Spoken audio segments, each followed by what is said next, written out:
머리는 완벽한데 왜 인생이 꼬일까? 소띠 6월생의 비밀. 회식 자리였습니다.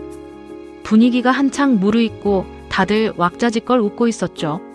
그런데 테이블 맨 끝에 앉은 한 사람. 술잔을 손으로 가만히 감싸 쥐고는 조용히 웃기만 합니다. 말이 없는 게 아니에요. 눈빛이 이미 모든 것을 다 계산하고 있는 겁니다. 저 사람이 왜 저 얘기를 했을까? 저 말의 의도가 뭐지?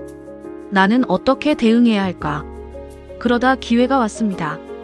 누군가 잘못된 정보를 자신있게 말하는 순간 그 사람은 조용히 입을 열었습니다. 잠깐, 그 부분은 제가 알기로 조금 다른데요. 단 한마디. 근데 그 한마디로 테이블 전체가 조용해졌습니다. 여러분, 혹시 이런 사람 주변에 있으신가요? 아니면 지금 이 이야기가 나 자신처럼 느껴지시나요? 오늘 인생문제집에서 들려드릴 이야기.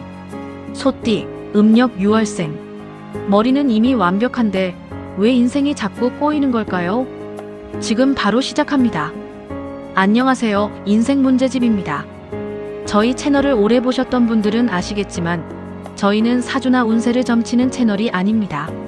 사람의 타고난 기질과 패턴을 통해서 왜 내 주변 사람이 저런 행동을 하는지, 왜 나는 자꾸 같은 실수를 반복하는지, 그 이유를 함께 들여다보는 채널이에요.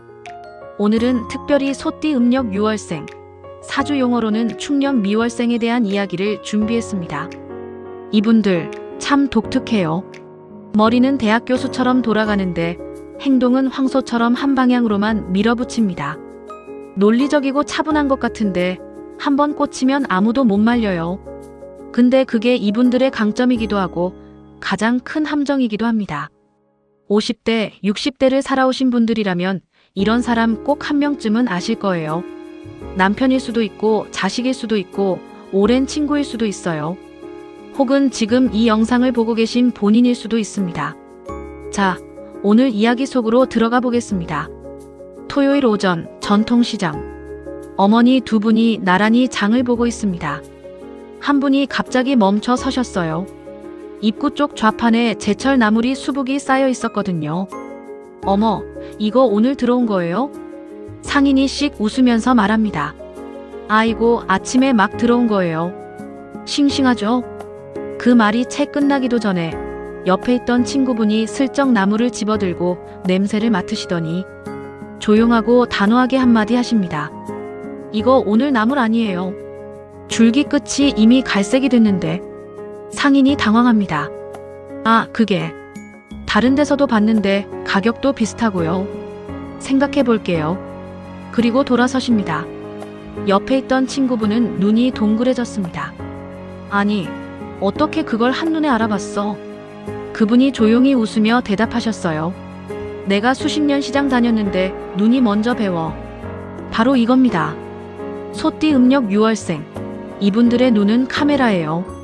한번 스캔하면 남들이 놓치는 것을 잡아냅니다. 왜 그럴까요? 이분들의 두뇌는 태어날 때부터 오류 감지 시스템이 켜져 있기 때문입니다. 시절 분석에서 소띠, 즉 축년생은 좌뇌형의 정점에 있다고 봅니다. 좌뇌가 강하다는 게 무슨 뜻이냐고요? 세상을 볼 때 감정보다 구조가 먼저 보인다는 겁니다. 장면 하나를 상상해 보세요. 두 친구가 카페에서 수다를 떨고 있어요. 한 친구가 눈물을 글썽이며 말합니다. 언니, 나 요즘 너무 힘들어. 남편이랑 자꾸 싸워. 우뇌가 강한 사람은 반사적으로 손을 잡고 말하겠죠. 어머, 얼마나 힘들었어. 이리 와. 그런데 소띠 음력 6월생인 그 언니. 잠깐 머뭇거리더니 이렇게 묻습니다. 어떤 부분에서 싸웠어? 돈 문제야? 아니면 애들 문제야? 상대는 살짝 당황합니다.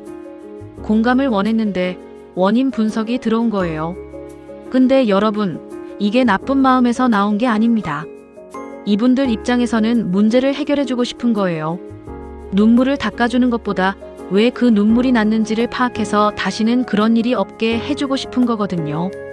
그게 이분들의 사랑 방식입니다. 근데 왜 주변 사람들은 그걸 차갑다고 느낄까요? 한 아주머니가 있었습니다. 동네에서 소문난 분이었어요. 누군가 돈 빌려달라고 하면 절대 안 빌려주고 부탁을 해도 이유가 명확하지 않으면 돕지 않는다고. 참 야박한 사람이라는 말을 뒤에서 들을 만큼요. 그런데 어느 해 겨울, 그 동네에 큰 수해가 났습니다. 난리가 난 상황에서 제일 먼저 현장에 나타난 사람이 바로 그 아주머니였어요. 군말 없이 이웃짐을 날랐고 가장 힘든 집부터 찾아다니며 도왔습니다. 나중에 누가 물었습니다. 아니, 평소에는 그렇게 야박하시더니 오늘은 왜 이러세요? 아주머니가 조용히 대답하셨어요. 평소에는 이유 없이 도와달라는 사람들이 많아서. 근데 오늘은 이유가 있잖아. 이유가 있으면 움직입니다. 이유가 없으면 움직이지 않아요. 이분들은 차가운 게 아닙니다. 그냥 납득이 먼저인 거예요. 이 차이를 이해하면 주변의 소띠 음력 6월생이 갑자기 다르게 보이기 시작합니다. 이제 이분들의 행동 방식을 봐야 합니다. 소띠라는 연도가 설계하는 머리를 만든다면 음력 6월, 미월은 어떤 에너지를 더할까요? 우직하게 밀어붙이는 힘입니다. 한번 방향이 정해지면 황소처럼 앞만 보고 갑니다. 실제 이야기 하나 해드릴게요. 한 여성이 50대 초반에 뒤늦게 카페를 차리기로 결심했습니다. 남편도 자식들도 다 말렸어요. 엄마, 요즘 카페 경쟁이 얼마나 심한지 알아? 당신 나이에 무슨 카페야? 주변 친구들도 요즘 임대료가 장난 아니야. 그냥 관둬라고 했죠. 근데 이 여성은 이미 6개월 전부터 혼자서 상권 분석을 끝냈습니다. 그 동네 유동인구를 직접 세어봤고 인근 카페 메뉴와 가격대를 다 정리해놨고 재료 원가까지 계산을 마친 상태였어요. 그러고는 묵묵히 가게를 열었습니다. 처음 6개월은 힘들었어요. 그것 봐, 내가 뭘 했어. 말들이 들려왔지만 이분은 흔들리지 않았습니다. 이미 자기 머릿속에 2년치 시뮬레이션이 돌아가고 있었으니까요. 그리고 1년 뒤, 그 카페는 그 동네에서 가장 자리 잡힌 단골 카페가 됐습니다. 이게 소띠 음력 6월생입니다. 좌뇌로 완벽하게 계산하고 미월의 우직함으로 끝까지 밀어붙이는 것. 생각은 이성적이고 행동은 고집스럽다. 이 두 가지가 만나면 무서운 뚝심이 됩니다. 그런데 이 강점에는 반드시 그림자가 따라옵니다. 확신이라는 녀석은 방패도 되지만 때로는 벽이 됩니다. 장면 하나 더 보겠습니다. 남편과 아내가 여행을 떠났어요. 제주도 4박 5일. 이미 몇 달 전부터 소띠 6월생인 이 아내 혼자 다 계획을 짜놨습니다. 숙소, 식당, 관광지, 이동 동선, 심지어 각 장소마다 몇 시에 도착해서 몇 시에 출발해야 하는지까지. 여행 첫날, 남편이 지나가다가 오래된 돌담길이 예뻐 보여서 말했습니다. 야, 우리 저쪽으로 잠깐 가볼까? 아내가 고개를 저으며 말합니다. 안 돼. 거기 가면 다음 일정이 다 밀려. 남편이 살짝 서운한 표정을 지었지만 아내는 이미 앞서 걸어가고 있었죠. 이틀째 저녁, 예약한 식당에 갔더니 웨이팅이 1시간이었습니다. 남편이 다른 데 가자고 했지만 아내는 단호했어요. 내가 2달 전에 예약해 놓은 집이야. 기다리자. 1시간을 기다렸습니다. 음식은 맛있었어요. 근데 남편은 어딘가 지쳐 있었습니다. 여행 마지막 날, 남편이 조심스럽게 말했습니다. 이번 여행 좀 빡빡하지 않았어? 아내가 잠시 멈칫하더니 말했어요. 내가 얼마나 준비한 줄 알아? 이 장면이 익숙하신가요? 이분들은 준비를 많이 할수록 계획에서 벗어나는 걸 두려워합니다. 그게 일탈이 아니라 자신의 통제권이 흔들리는 것처럼 느껴지기 때문이에요. 인간의 심리에서 이런 현상을 확증 편향이라고 합니다. 내가 이미 옳다고 믿는 것을 더 강하게 믿으려는 경향. 소띠 음력 6월생은 이 함정에 빠지기 쉽습니다. 왜냐면 이분들의 분석은 실제로 대부분 맞거든요. 근데 그게 오히려 문제가 됩니다. 내 계산이 맞았던 적이 많으니까 이번에도 맞겠지. 그 확신이 주변의 목소리를 차단하기 시작하는 거예요. 소띠 음력 6월생 옆에 있는 사람의 이야기를 해봐야 할 것 같습니다. 딸이 엄마에게 전화를 했습니다. 엄마, 나 오늘 친구랑 싸웠어. 너무 속상해. 전화기 너머에 엄마. 잠깐의 침묵 후에 물어봤습니다. 뭐 때문에 싸웠는데? 내가 잘못한 거야? 제가 잘못한 거야? 딸은 순간 말문이 막혔어요. 엄마, 나는 그냥 위로받고 싶었는데. 그리고 마음속으로 생각합니다. 엄마는 왜 항상 이래? 여러분, 이 장면에서 엄마를 비난하기 전에 한 번만 생각해 봐 주세요. 이 엄마는 딸이 다시 그 친구와 싸우지 않기를 바란 겁니다. 원인을 알아야 해결이 된다고 믿는 거예요. 사랑이 없어서가 아니라 사랑의 표현 방식이 다른 겁니다. 문제는 상대방은 그걸 모른다는 거예요. 이분들이 살면서 가장 많이 듣는 말 중 하나가 이겁니다. 당신은 왜 항상 그래? 혹은 이런 말도 듣죠. 딱 보면 몰라. 근데 이분들은 진심으로 모릅니다.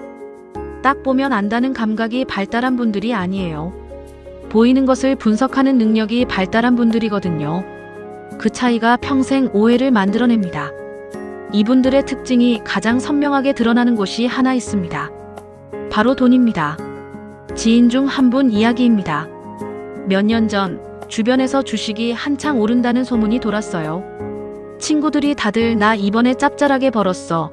너도 해봐 했지만 이분은 움직이지 않았어요.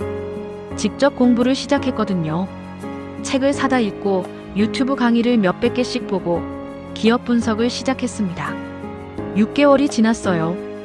이제 종목도 골랐고 들어갈 타이밍도 잡았습니다. 근데 이분이 설정한 기준 가격에 딱 맞는 날이 오질 않는 거예요. 조금만 더 내려가면 살 텐데. 하루, 이틀, 한 달. 그러다 그 종목이 40% 급등했습니다. 이분이 뭐라고 하셨는지 아세요?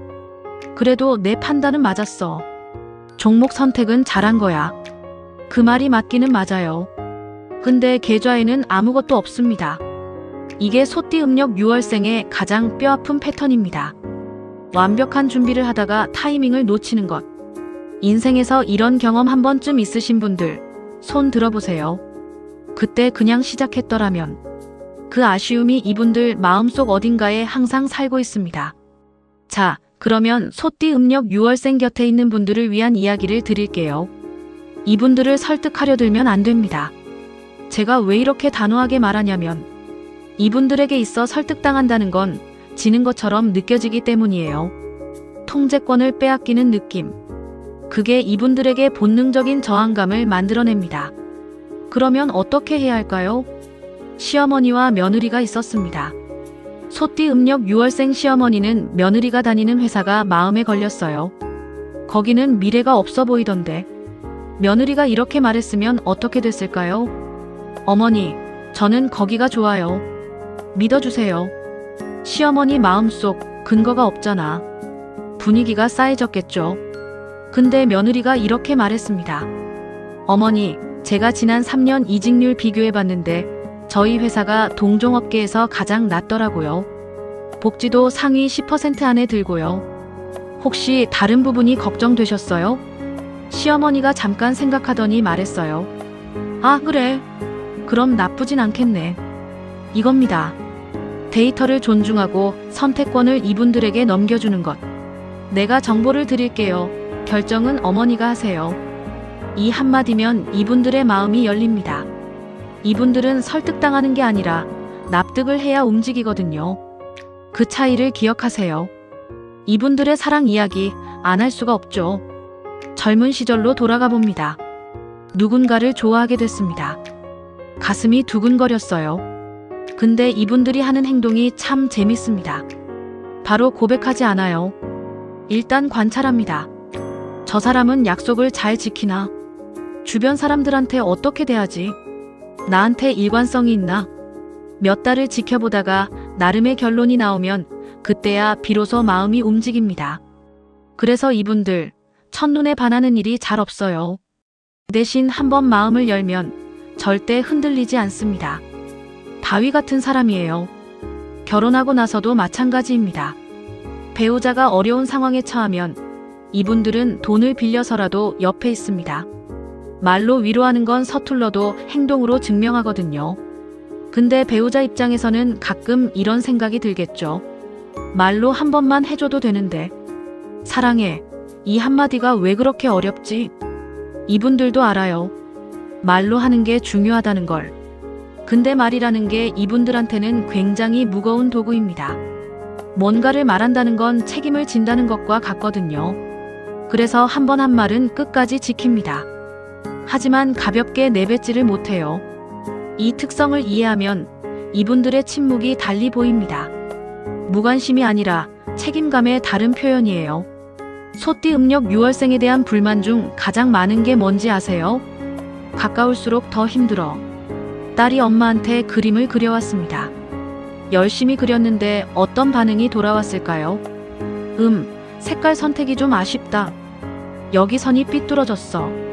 다른 아이 엄마는 어머, 너무 잘 그렸다 하는데 이 엄마는 왜 이럴까요?